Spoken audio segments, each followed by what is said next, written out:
Hello YouTube. We're taking a 7x12 covered wagon trailer. It's 6'6" tall, and we're going to turn it into an off-grid camper, and my wife and I are going to be living in this hopefully year-round, hopefully boondocking. Now, when we ordered the trailer, we had a couple things done to it to kind of save us a little work and to create a better product overall. One of those being we replaced the standard straight axle with the torsion axle, which gave us a little bit more ground clearance than a straight axle, as well as making it just a little bit better of a ride. We also had the factory put in these 15 by 30 windows, and we went back and forth on whether we were going to do them ourselves or we were just going to have the factory do it. And eventually we just decided to have the factory do it and live with the consequence if they were in the wrong spot. Luckily, I told the factory where to put them according to my design that I modeled up, and they got it right on where I wanted them. So this was a huge time saver. We didn't have to go into our brand new trailer and hack it up and install some shoddy header.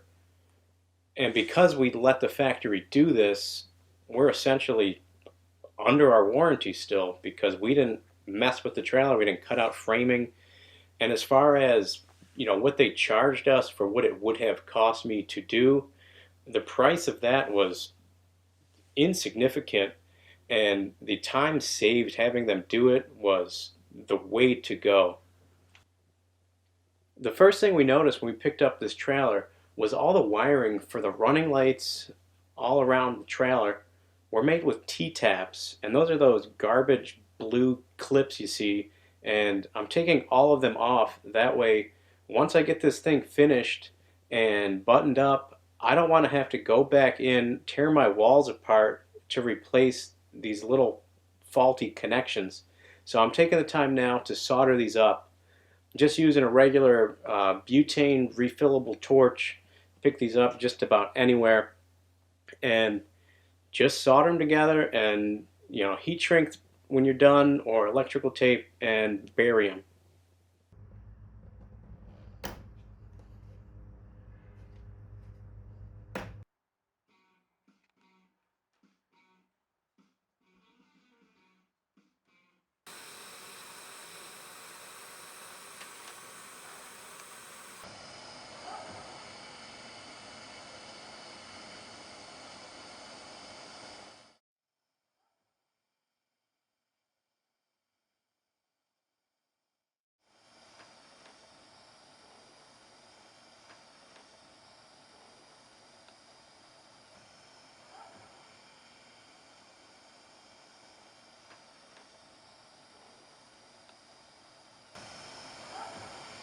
To insulate this trailer, we're using 1-inch foam board, which has an R value of 5 per inch. As I was taking all the measurements to make all my foam board cuts, I realized that the measurements on the width between the studs varied between top and bottom, creating somewhat of a taper cut. And I wasn't about to spend the time to taper all these sheets, so I just ripped them parallel with each other and figured we'd come back through with spray foam when we're done.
The problem with the spray foam is we ran the risk of, as we were spraying, potentially pushing that 1-inch foam board away from the plane of the studs. And to prevent that, we just tucked in cutoffs of our foam board to try to squeeze that together until that foam, spray foam set.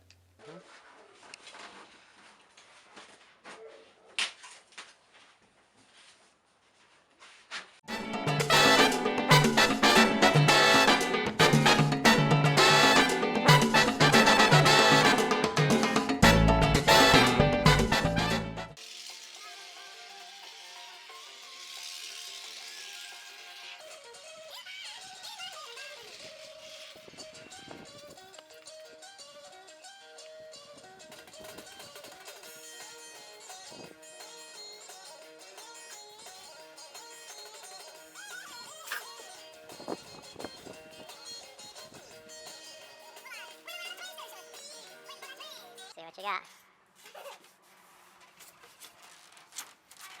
Yeah, get it in there all the way. You gotta like shove it, yeah. Yeah, there it is. Alright, now you gotta bend it. In the middle, yep. And push. Good job, you can do it.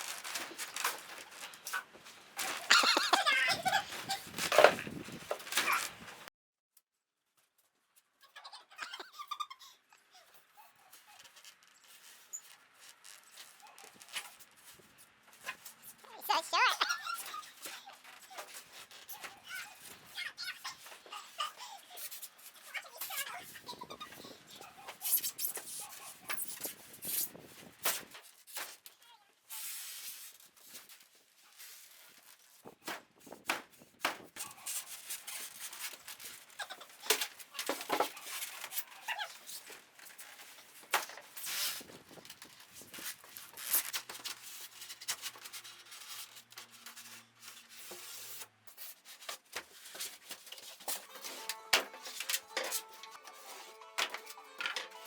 Before I took the doors off, I took the time to score the exact location of where the factory set the hinges. And later on in the video, when I reset the doors, I'm using this scored line to determine if my door is in its correct position.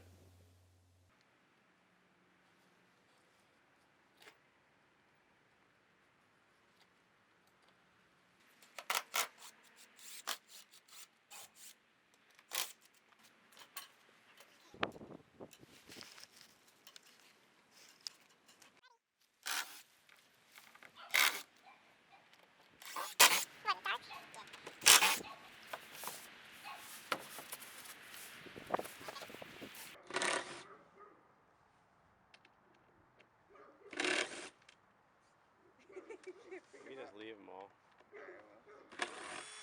Uh-oh. That's all right.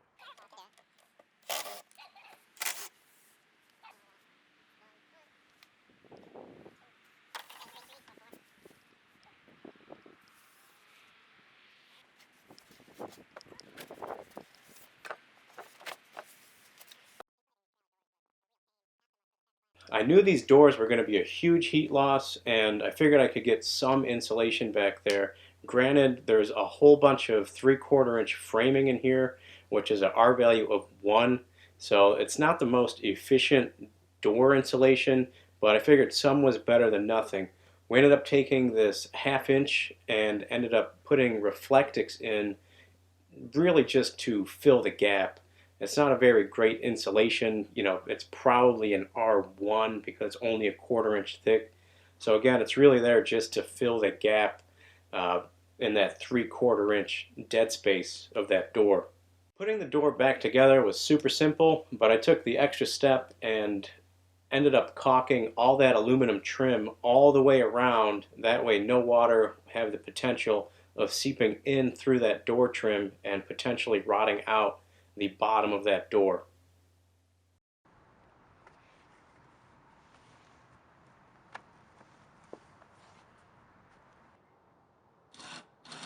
Left hand. Put on a bolt.